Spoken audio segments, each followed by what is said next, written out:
novel, and he comes to us via Houston. Really? Back again, though you lived here many years, right? That's right. C.S. Humble is an American novelist and short story writer who lives in East Texas. His debut novel, The Massacre at Yellow Hill, is a weird Western adventure available through Black Rose Writing. Please join me in welcoming C.S. Humble.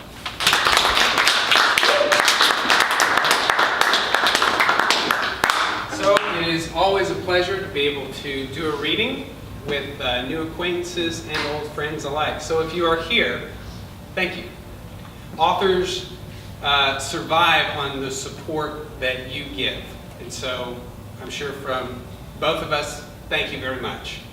It is also a rarity for an author who is reading from a book to be able to acknowledge to whom the book is dedicated. Brad Ellison is here. If we could give him a round of applause. Without him, I'm not here, and therefore we do not all get to meet. So I'm very happy for it.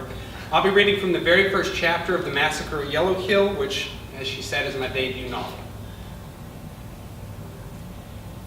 Part 1. Some kind of predator.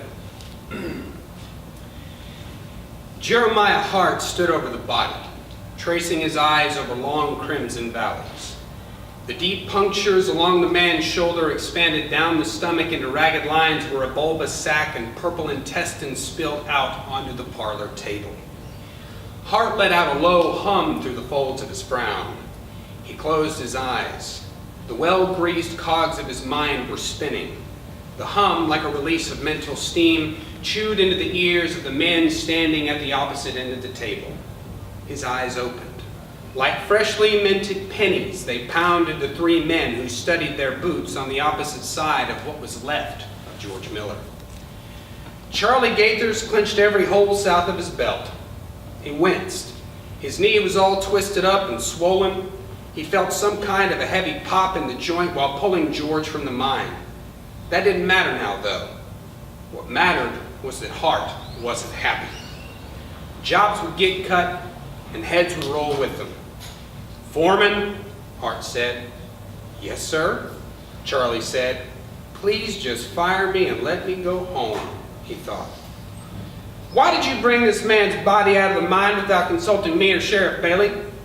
Hart's voice was flat as the head of a nail. His gaze, now tilted at Charlie, was as sharp as the driving end. Charlie looked at Lucas Ramos to the right. The Mexican was staring at his boot tips. He swung his head to the left to Mark Marple, who was slumped at the shoulders, his hands crossed against his waist, and his eyes were riveted to the floor. "Foreman," Hart said.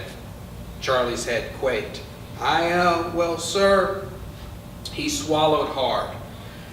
"George here was screaming when we was pulling him out. He didn't stop hollering until we jerked him out of the shaft. It's so dark down there, I don't think anybody saw how bad it was till we got him out into the light." "I did," Lucas said. "The hell you did!" Charlie hit Lucas with a hard stare. Lucas kept his eyes pinned to the floor of Doc Cart's parlor. "I did, boss. George was trying to stuff his guts back up into his belly," Charlie snapped at him. "Whatever he thought he saw, Mr. Hart, George Miller was still alive after Mark here scared the thing off with his pistol. I just didn't think it proper to leave George..." "Didn't think it proper," Hart said. Charlie's countenance wilted. "You jeopardized the entire operation.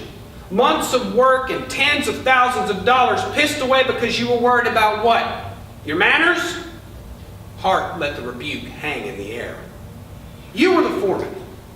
If you had the sense God gave a mule, you would have left the dying Miller at the hands of this so-called wolf.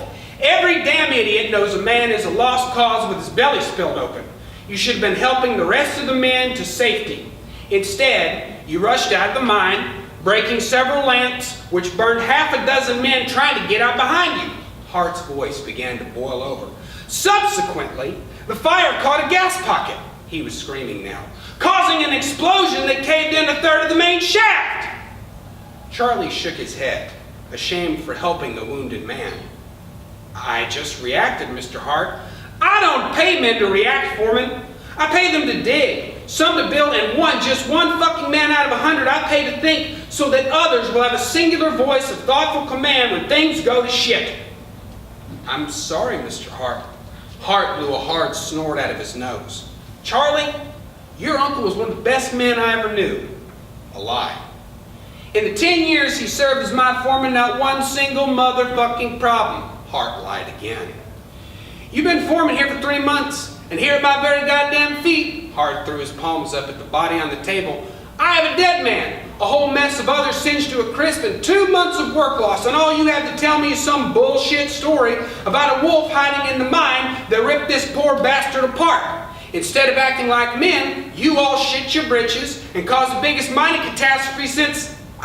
In a lather, he paused, his hands up around his ears. No, not since. It's the worst operating tragedy in the history of Yellow Hill. Charlie Gaithers had never considered himself a brave man, but he was proud. Hart started into a familiar speech about masculine capability and building the town from nothing.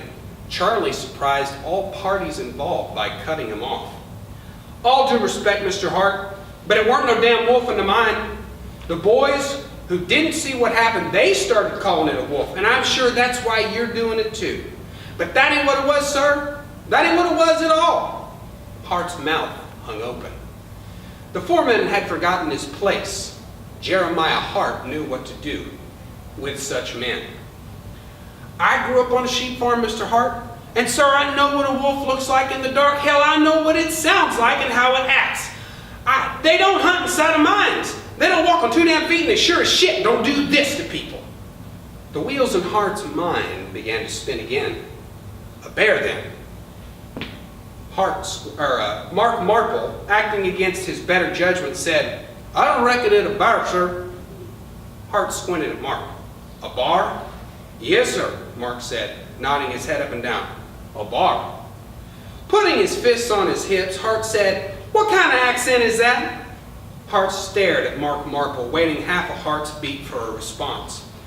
Charlie opened his mouth to answer for him. Wait, Hart said. I don't give a shit. Pointing a hard finger at Mark, he said, keep your mouth shut until you can learn to bend that German or Polish or whatever the hell accent that is into something I can understand. Mark broke immediately, his eyes cowling to the baseboards. Foreman, he looked at Charlie. You take these 2 men. You cover their body in a tarp and you take it out to the back of the barn, and then you go to the smith shop and you borrow a few hammers. Say it's for rock busting. Hart's knuckles creased white as he pressed the weight into the parlor table. Then you bust this man up until he looks like he was killed in a cave-in. And if I hear anything about a bear or a wolf, it'll be the 3 of you trying to swim in the river of shit that'll follow. Charlie shook his head. Why are we going to lie about it? The table groaned under Hart's weight. Because I said so, Foreman. The pride in Charlie shrank under Hart's glare. Now, you go get those hammers and do like I say. And Foreman, Hart said as he leaned his weight off the table and walked over to grab his coat from the rack. When you're finished, you go over to the Miller place and explain what happened to their husband and father under your watch. Then you tell the newly made widow that, as recompense, if she has a son worth the salt, I'll hire him at half his father's wages. That's awful neighborly of you, sir, Mark said. I always try to be fair, men. Charlie interjected. George's son is only 10 years old, Mr. Hart. Hart jerked his coat straight. Well, he said, if a woman doesn't have a trade, we've always got a brothel.